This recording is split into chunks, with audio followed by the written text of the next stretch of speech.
Welcome back to the Global Business Report here on Olanrewaju. It's interesting. We're about to talk about China's dominance in the electric vehicle space because we just got some breaking news. China has announced that they will apply retaliatory tariffs on the U.S. to the tune of 34% of all U.S. goods coming into China, effective April the 10th. So that's in 6 days from now.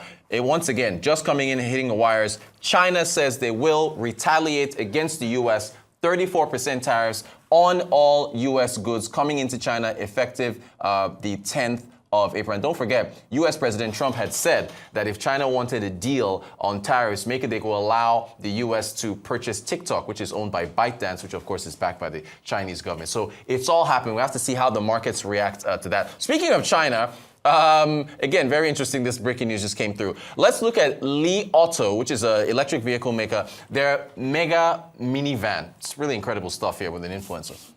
This is the craziest minivan I've ever seen. This is the Li Auto Mega. It's an electric minivan from China. It gets 440 miles of range, can go 10 to 80% in just 11 minutes. It makes 526 horsepower, and you get LiDAR as well as 2 NVIDIA chips so it can drive itself.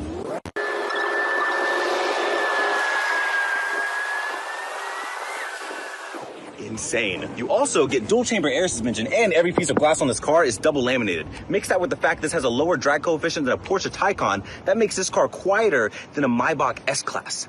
What are they doing over there?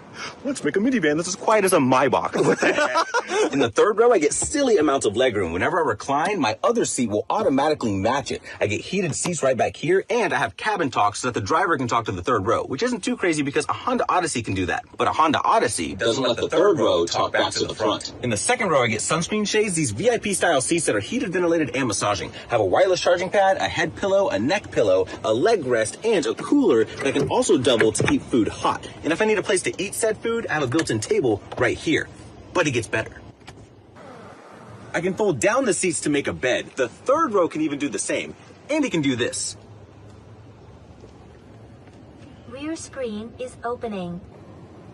Because kids always lose the remote, I can control the screen just using my hand. And because I get bass speakers in my seat and I can mirror what I'm watching to all 3 screens, gaming with the boys is gonna hit real different. Or I can't get the right photo. Wait, where is the... In the front, I get a digital mirror, a moonroof, pillows on my headrest, heated, ventilated, and massaging leather seats with a leg rest. Inside of my glove box, I have scents that blow out of my vents. My passenger screen works super fast. My driver display works super fast. I have a wireless charging pad with fans cool off my phone, and my driving display is on my steering wheel. It even has a Sentry mode to monitor the car. I can check on my rear passengers, and if I don't want the camera always looking at me, I can just close it. And because it has built-in AI, I just point at something and it knows what I'm talking about. Guan Bi Zhuge. 好，关闭这个。正在关闭中。我在升主驾车窗。 With the third row up, I have an insane amount of space with even more space right under here. Not bad for 70,000. Incredible stuff. All right, so let's talk about China now with Olanrewaju Ogunkunle, who's the CEO of RevLinks Integrated Services in the renewable energy space. You're welcome, sir. Thanks for being with us. Thank you so much. Thanks for having me again. We haven't had you in a while since we talked about solar panels coming from China, funny enough, and so on and so forth. So what do you make of that that minivan there? Because there's a lot of chatter on social media about how futuristic it is. One thing that wasn't really displayed in that video was how fast that vehicle charges. In fact, I think you can fully charge it in a couple of minutes, not even an hour. Really? Yes, the fast charger is pretty fast. It's one of the fastest charging vehicles in the electric market. So that's almost as fast as filling a fuel pump, a car with fuel? Almost as fast as that, and with a very long range. And from what you could see there, you can see that's luxury matching the German cars we've known over the years that dominated the luxury industry. And what China has brought to the game is that they are not just playing in the luxury space. They are playing just also the high-end market and also the low-end market. So they are attacking almost every segment of the market. Okay, so I want to get your thoughts on this. Russia has decided to put fees on Chinese vehicles coming into their country because apparently, I think last year they bought about 1 million vehicles from China. And because of the sanctions on Russia due to the war, it says here, the data from the China Passenger Car Association that China holds about 63% of Russia's market, and then local Russian brands only have about 29%. And I think we have a quote from the Secretary General of the China Passenger Car Association. Yeah, there he is. So he says that basically international brands in Russia have been completely replaced by Chinese cars. If the Russia-Ukraine crisis ends, the pressure on Chinese automakers will increase dramatically. What do you make of China's dominance and how it's flooding all these markets with their vehicles? One thing that China has gotten right is quality and costs. And when you leave people to make that decision, when quality costs are side by side, properly matched, they will definitely flow towards where they can get the best price at the best quality.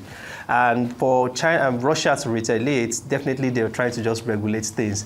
Before you know it, if they don't do that, at some point, almost all vehicles on their streets will be Chinese vehicles. So they won't have control of the auto industry anymore. Now, coming to Nigeria, help us out there. We understand that BYD, we just saw the images there, yes. Is in Nigeria? Yes, officially Nigeria now. Now, what do you make, I guess, of, will we end up like the Russias and because we've got a number of other brands that are already here. Locally, yes, and we also have those foreign brands.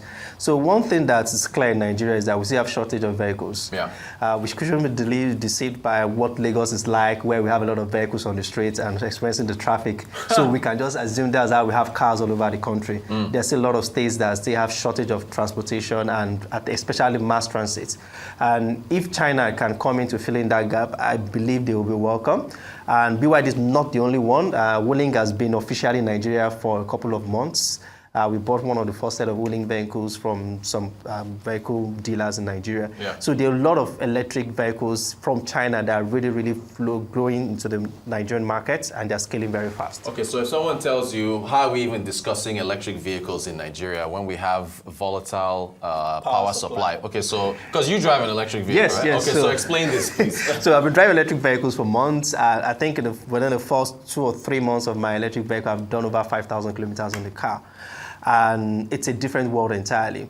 That excuse that, we don't have power in the country, but our phones are still on, laptops are still on. And I think people have really been fixated on what they see in the movies, the fast chargers.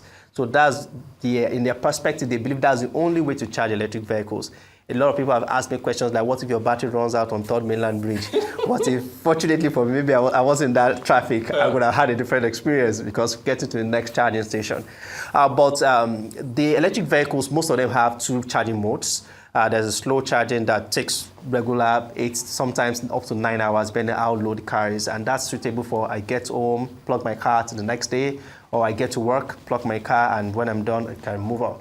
And you don't have to charge every day. Most of them, the smallest of the electric cars you see around, will have at least 200 kilometers of range. Really? And so if you are just commuting intra-city, that should be good for about a day or 2. So electricity is not really a major problem, and as compared to the cost of buying fossil fuel. Also remember that electric vehicles, you are not changing engine oil, you are not changing filters, you are not servicing a lot of parts. Combustion engines have a lot of moving parts. So you have the crankshaft, you have this, you have the gear system, you have the alternators. And when there are more people involved in a system or more companies involved in a system, it's bound to have errors.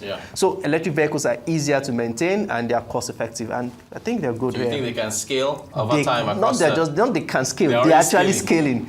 A lot of people are considering electric vehicles now. And I told you that earlier before the show that Nigerians are not considering electric vehicles just for the sake of green compatibility, climate change, and the likes. A lot of Nigerians don't really care about that. It's about costs. Right. I bought my electric vehicle the second day. I spent about 86,000 filling my Tundra truck.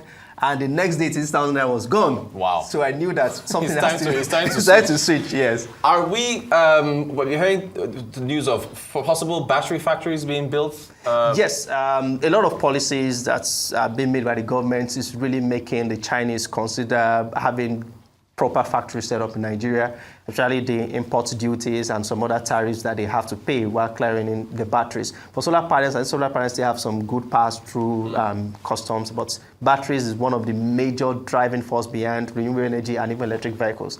And yes, a lot of Chinese makers, battery manufacturers and solar panels now considering we have lithium in Nigeria. So domicile, and that will really drive down the cost of renewables much better in Nigeria. Very interesting. Okay, look, I hope we have the footage. I filmed a Tesla Cybertruck. I saw my first Tesla Cybertruck. Yeah, in somewhere in Lekki on Saturday night.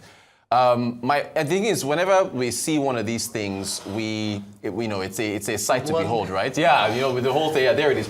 But my question to you is, why aren't the Western electric EV brands making moves towards Africa the way? Because Tesla, obviously, they don't have any factories here. They're not bringing their vehicles in here. Is it a cost thing, or what? Why do you think the Chinese are making more advancements than the Teslas and other EV makers of the world? I think it's cost. If you see a lot of Chinese cars are adopted in Nigeria, most of them are not the luxury vehicles, because those who can afford the Cybertrucks and the very advanced Tesla Model Ys and the likes, they can also afford to have a Maybach, they can afford to have the Range and some other exotic cars. Yeah. So if they're doing electric vehicles or maybe the Phantom, they just want to have a feel what electric vehicle feels like. But if they're coming down to electric vehicle, they want to feel it in their same level of luxury. But the main market that I believe will scale in Nigeria is the lower end of electric vehicles, where Nigerians can afford to buy electric vehicles as low as 15 million naira, 20 million naira, competing with even fairly used internal combustion engine vehicles. And that's really would be the sweet spot for Nigerians. Gotcha. Now, I want to move over from EVs now quickly to electricity, right, and renewables. I understand with your dealings, with your business partners and so on, that the Chinese are now able to lower the cost of solar panels and inverter batteries lowering the cost while increasing the quality. How is that possible? Yes, I think it's a brilliant one because in the early days, when you have some of these Chinese products, fear is longevity. Will this inverter blow up at my backyard in the next few hours or something like that? But over the years, because we as a company, we compare, we test products before we roll them to the market and even deploy to customers. We've compared them with the renowned German brands, with the renowned American brands, and you open up the components and you see the same level of protection, integration, even software automation integrated into these Chinese products now. And they've managed to do all of this, maintain that quality, at almost 20%, 30% of the cost of their competitors. How they've done that, definitely there must have been somebody paying for the gap. So subsidies or something. Yeah, subsidies, or maybe cost of labor cheaper in China and some other materials that they've gotten access to. And China has really advanced automation. So automating the entire process drives down their cost of production. So with Nigeria now, and I mentioned the pushback, saying some people on electric vehicles say, okay, we don't have lights. What's your... I mean, I know we hit 5,800 and something megawatts as a peak, but what's your view on the general... improving electricity supply in the country? So the government is actively attacking it on all fronts, especially from reforms. You can see the state governments are taking over power infrastructure and some other implementations coming in there. Electricity supply will improve in Nigeria, that's no doubt, but it will take some time. And by the time it's done and it's improved, the costs might be slightly higher because investors that are putting in their funds will need their money back. That is one. Second, our major problem is actually not just energy generation. We also remember that we have some problem with our transmission lines. Our transmission lines are old and weak. So if we're just celebrating the generation of power, how do we deliver that power to the last mile? And that's why a lot of persons, especially if you have a very serious business, a lot of people are now considering just staying off and generating their power for themselves, just to make sure that they can stabilize their business without depending on general power supply. But we still need a whole lot more of energy. We are still far from the benchmark. You think renewables can scale? More businesses will be going towards the renewables side? Is actually scaling. It's actually saving the day, especially. So we're talking about the Chinese subsidy coming into the system. Before now, let's say about 5-6 years ago, when we're still when these renewables are still in the early stages, lithium batteries were not mainstream and all of that. It takes a while to even get a return on investment. Some of them are even losses. And a lot of businesses have tried those models and they've lost money and they will never want to try renewables again. But the game is changing now. We've seen systems that have been installed and they're actually having return on investment in 12 months, 13 months, instead of 10 years or 5 years. Some of them are making the cost back and even with some profits within 14 months, 15 months, max 18 months.